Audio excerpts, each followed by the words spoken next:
Hey guys, it's Kayla here from Journey Dog Training, here to give you our first update on my foster dog Madge. So for those of you guys who don't know who Madge is, where she's from, or her backstory, be sure to check out the first video in this series, which is about helping my fearful foster dog Madge.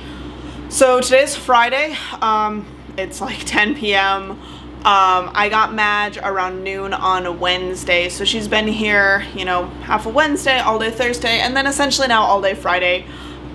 So far what we've been doing is I've been leaving a giant bowl of teeny tiny bits of hot dog.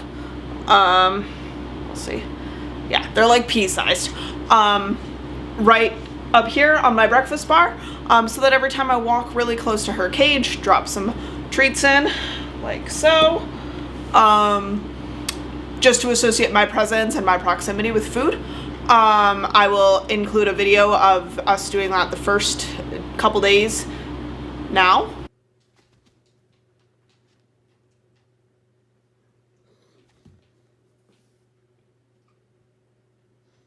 So that video shows me tossing treats from quite a distance, again, just to associate my presence with treats. The other thing we've been doing is I have been sitting at set distances away from her while she eats her meals.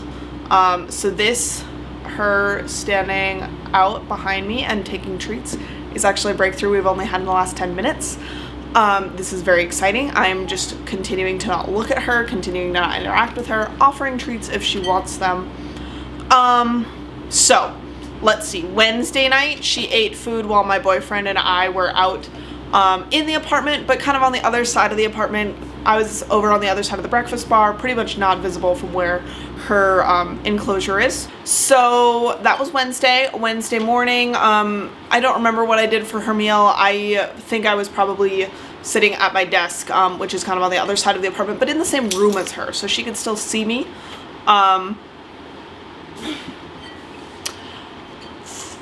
Wednesday night, I sat at the furthest end of my breakfast bar while she ate, so that's probably, I want to say like 8 feet away from her exercise pen, so probably about 10 feet away from her crate.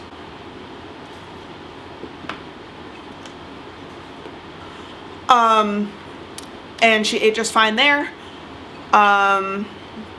Thursday morning, is that what I just said, Thursday morning? I'm not quite sure. Guys, this is why you keep records. I have records written down, I just don't have them memorized right now. I do know what happened is then Thursday night, so last night, I sat at the closest seat on my breakfast bar to her, which is probably, I want to say 3 feet away from the X pen, so probably about 5 feet away from her crate. I'm terrible at throwing treats, guys, which is silly because this is kind of my job. Good girl. And it took her 45 minutes to eat with me about, so what do we say? That's like 5 feet away from her kennel door. And that bowl that she's stepping over right here, that's where I've been putting her food. So she doesn't actually have to come all the way out of her crate to eat. So it took her 45 minutes last night to come out and eat. This morning, it only took her a minute and a half to come out for me sitting in the same spot. So that's huge progress. Again, this is where keeping records is really, really helpful because I wouldn't have necessarily noticed how big of an improvement that was if I wasn't keeping track of how long it took for her to actually come out and eat. Because it still looks pretty sad. Like I'm putting food down for this dog. I'm not feeding her very much right now because I'm giving her so many treats. I want her to be hungry. I don't want her to starve, but I want her to be hungry. She's actually a little chunky too. So yeah, I wouldn't have necessarily noticed how big of an improvement that was if I wasn't keeping good data. And then this morning, yeah, as I said, this morning, minute and a half, huge improvement. Just now, a couple hours ago, she ate her dinner and I stood. And I was actually stretching on my, just getting back from a run. I was probably like 7 or 8 feet away from her crate, but standing. I like that she's whining at me. This is awesome. So she's eating treats from me right now. And that's really pretty much all we've been doing, guys. I've been systematically sitting closer to her during meals, and I've been offering her food whenever I'm close. as I said, her taking treats from my hand, that actually, like 5 minutes before I filmed, I actually filmed this first with my mic off. So refilming with my mic on. On the other video, I caught live for the first time her eating from my hand. And as you guys can see, I'm not interacting with her. My back is to her. I am ignoring her. I'm just dropping food. And if she takes food from my hand, awesome. I'm not turning to her. I'm not talking to her. I'm not coaxing her to me. And this is all really important. I'm not putting any social pressure on her. But she is eating from me quite readily, which is awesome. So my short-term plan with her is she is spending all of her time inside of the crate. Tomorrow I'm going to try removing the top of her crate and seeing how much additional stress that causes her. I do want to start weaning her off of the crate and helping her learn, you know, to just be in a human house without that. And I'm not going to, you know, I'm not necessarily going to get any closer to her or bug her or anything, but I would like to get her to stop eating or to stop hiding in the crate 24/7. I'm loving how much she's eating out of my hand right now. I'm just going to keep feeding her as long as she wants to hang out here and eat. Again, she needs to lose some weight, but now is not the time to stress about that. Because this is huge. This is a big breakthrough. I'm very excited to have this on camera. And for those of you guys who are watching this and you're just like, oh my God, Kayla, all this dog is doing is eating from your hand. Yes, I know. This is a serious, you know, this is a big, she's one of the more this is the most fearful dog I've ever worked with in my home. Not the most fearful dog I've ever seen. Not the most fearful dog I've ever worked with. But we have to celebrate tiny things with these dogs. And if I can't get her to eat from me, we can't do any training, right? So, you know, this is the first step. So, as I said, plan is tomorrow I'm going to try removing the lid of her crate. If that causes her to totally panic, she's completely unable to settle down, it's like a big meltdown event for us, then I'll put the top back on. That's fine. We can take it off in a week. You know, no big deal. She's a 1.5 years old. We've got time. It's not like she's in the midst of a critical socialization period or like, you know, the world's not going to fall down if I can't do that right away. I'm going to continue trying to feed her, the way that I'm doing.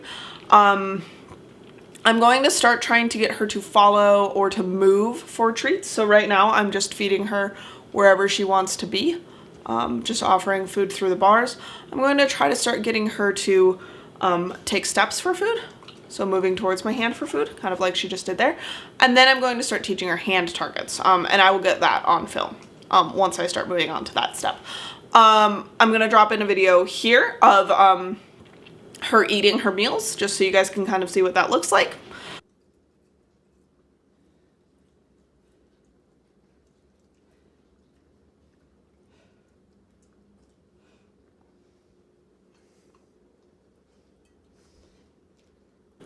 And I will keep you guys posted on, you know, her progress as we go forward. So a reminder, if you guys are working with a dog like this, feel free to reach out. I'm here for emotional support. I'm a certified dog behavior consultant and I offer remote consulting. So if you guys need help, reach out to me.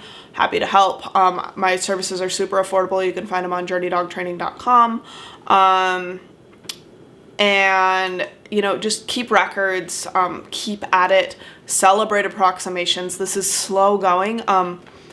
And one of the questions I have gotten asked a couple times is, well, why don't you just stop feeding her until she eats from your hand? And that used to be advice that was given often for really fearful dogs is, okay, if they don't want to eat, or if they're not willing to come to you for food, they don't get to eat.